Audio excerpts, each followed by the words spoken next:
Welcome to the Explainer. Today, we're looking at a new airline policy that has a lot of people talking. But what if I told you that a tiny button on your airplane seat, yeah, that button, is actually the key to understanding a massive strategic shift for one of North America's biggest airlines? So would you?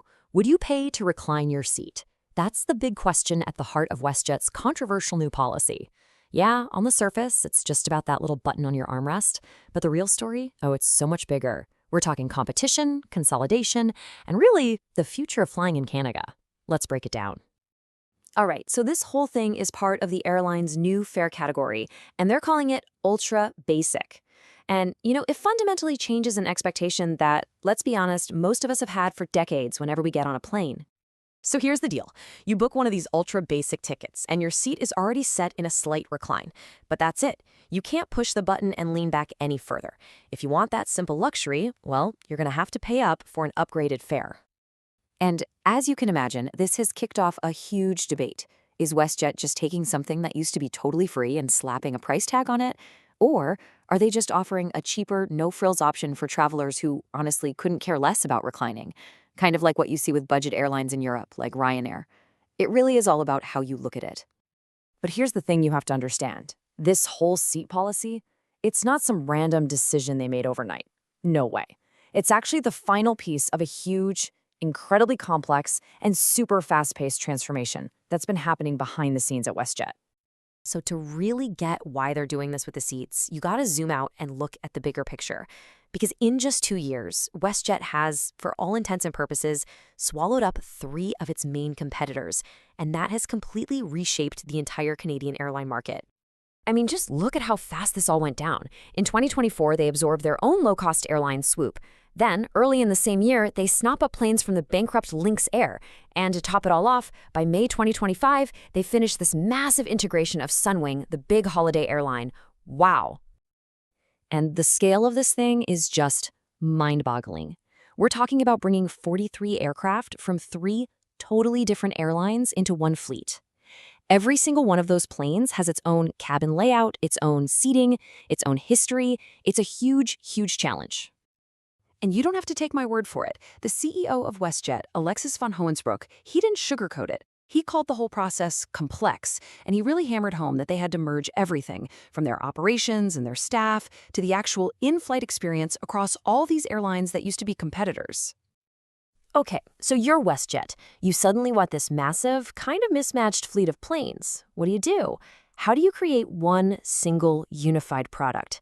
Well, WestJet's answer is pretty bold. You create a standardized cabin that can serve 2 completely different types of flyers at the exact same time.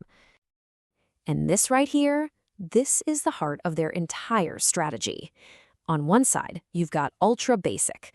This is for the traveler who's all about the price. No adjustable recline, you gotta pay extra for a carry-on bag.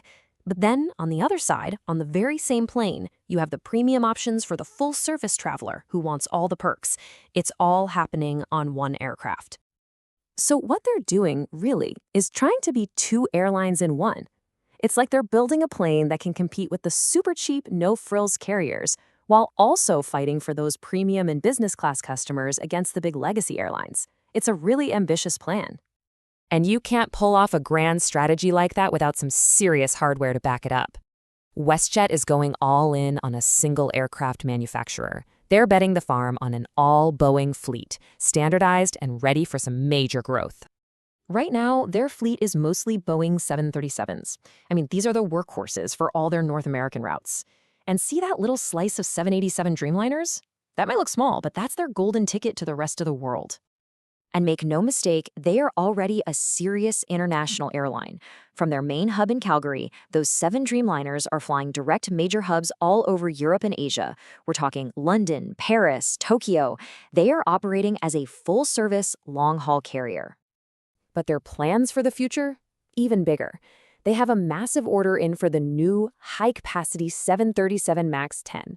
This is a huge signal that they're going to double down on that 2-in-1 model, packing more seats onto their busiest routes, and at the same time, they're ordering more Dreamliners to keep pushing that global expansion. Okay, so let's bring it all together. What does all this mean for you, the Canadian traveler?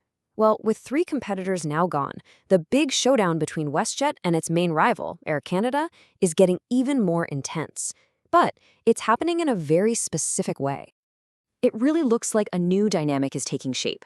It's like the two giants are carving up the country between them.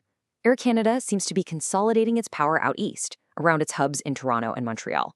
Meanwhile, WestJet is digging in and doubling down on its home turf, really cementing its dominance in the west, centered around Alberta. And that brings us right back to the beginning. But now we have all this extra context. So is this new non-reclining seat just another annoying fee for passengers in a market that, let's face it, has way fewer choices now? Or is it a genuinely smart, maybe even necessary, piece of a much grander strategy to build a whole new kind of airline that can actually thrive in this new Canadian duopoly? I guess the answer really depends on which seat you're sitting in.